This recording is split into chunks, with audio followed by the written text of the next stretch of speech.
A física quântica é o estudo da matéria e da energia no nível mais fundamental, e seu principal objetivo é descobrir as propriedades e comportamentos dos próprios blocos de construção da natureza.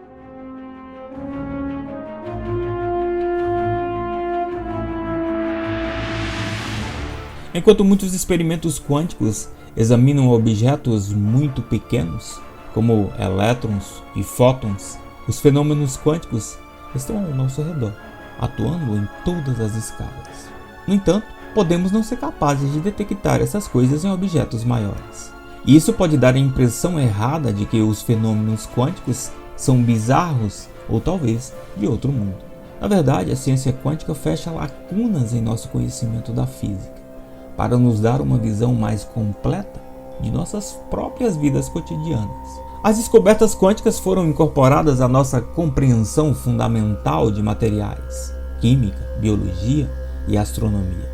E essas descobertas são um recurso valioso para a inovação, dando origem, por exemplo, a novos dispositivos como lasers, transistores, e possibilitando avanços reais em tecnologias antes consideradas puramente especulativas, como por exemplo o computador quântico.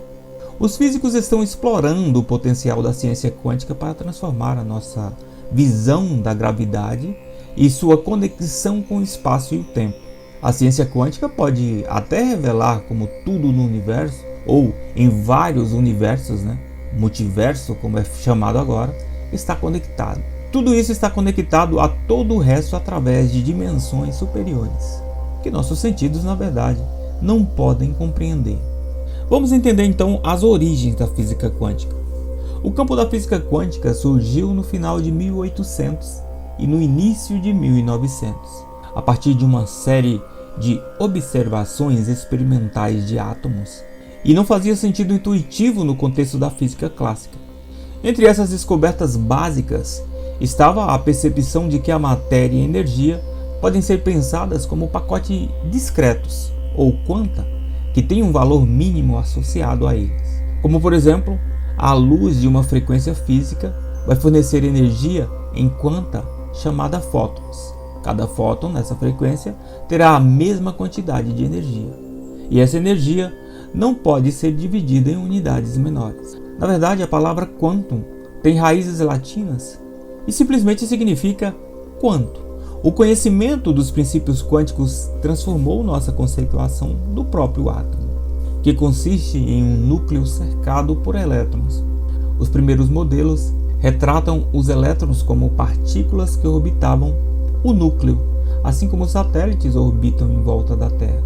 A física quântica moderna, em vez disso, entende os elétrons como distribuído dentro de orbitais, descrições matemáticas que representam a probabilidade da existência dos elétrons em mais de um local dentro de um determinado intervalo em um determinado momento.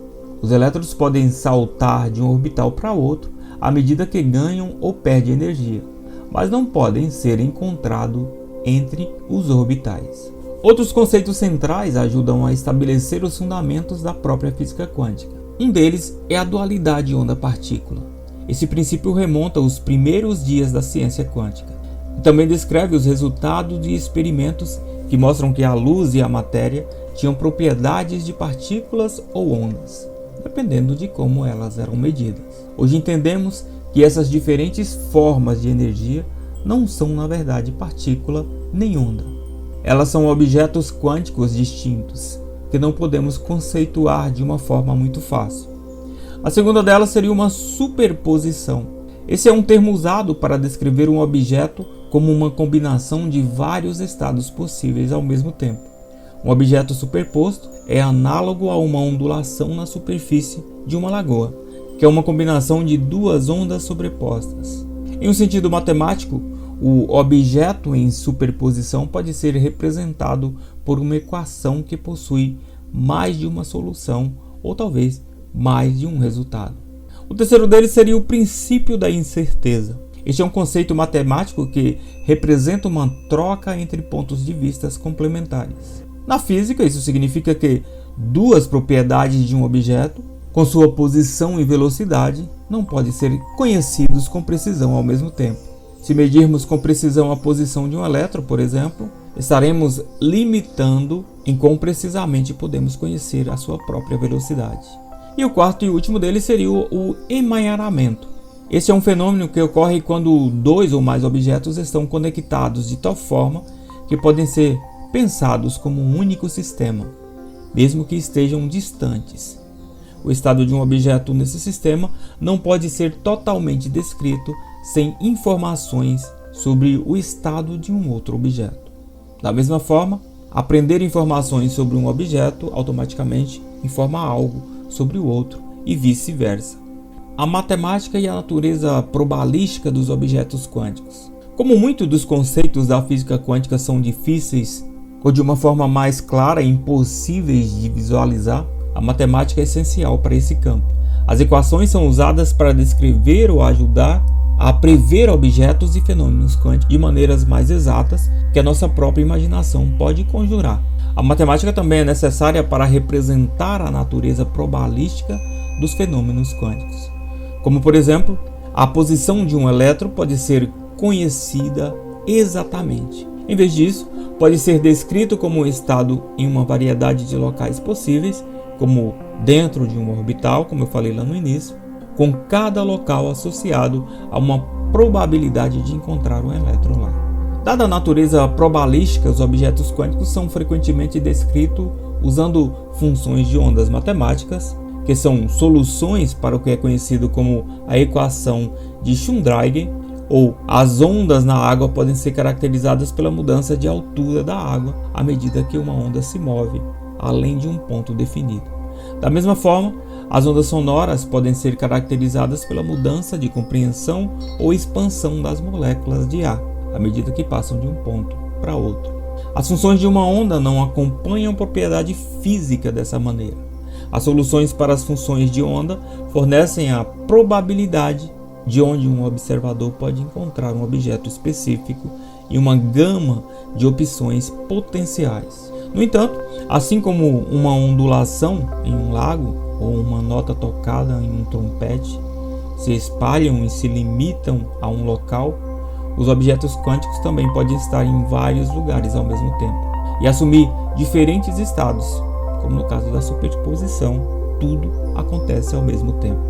O ato da observação é um tópico de considerável discussão na física quântica. No início do campo, os cientistas ficaram perplexos ao descobrir que a simples observação de um experimento influencia no resultado dele. Por exemplo, um elétron agia como uma onda quando não observado, mas no ato da observação fazia com que a onda entrasse em colapso, ou, de uma forma mais precisa, descolasse, e a partir daí o elétron passasse a se comportar como uma partícula. Os cientistas agora reconhecem que o termo observação é enganoso nesse contexto, sugerindo que a consciência está envolvida.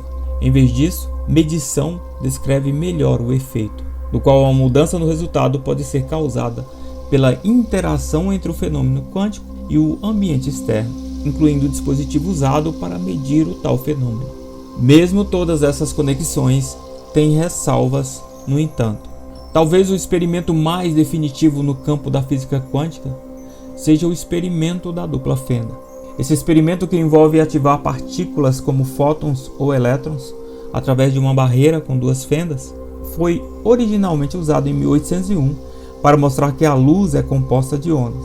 Desde então, inúmeras encarnações do experimento foram usadas para demonstrar que a matéria também pode se comportar como uma onda e para demonstrar os princípios de superposição, também os princípios de emaranhamento e também o efeito observador.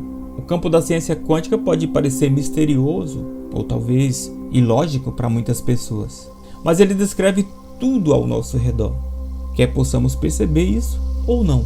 Aproveitar o poder da física quântica dá origem a novas tecnologias, como por exemplo o celular que você está usando agora para me ouvir. Isso pode nos trazer não só os aplicativos, tudo que usamos hoje, mas também pode nos dar uma ideia do que estará disponível para a gente no futuro. Muito obrigado por assistir esse vídeo, sejam todos sempre Bem-vindos ao nosso canal Simples e Direto.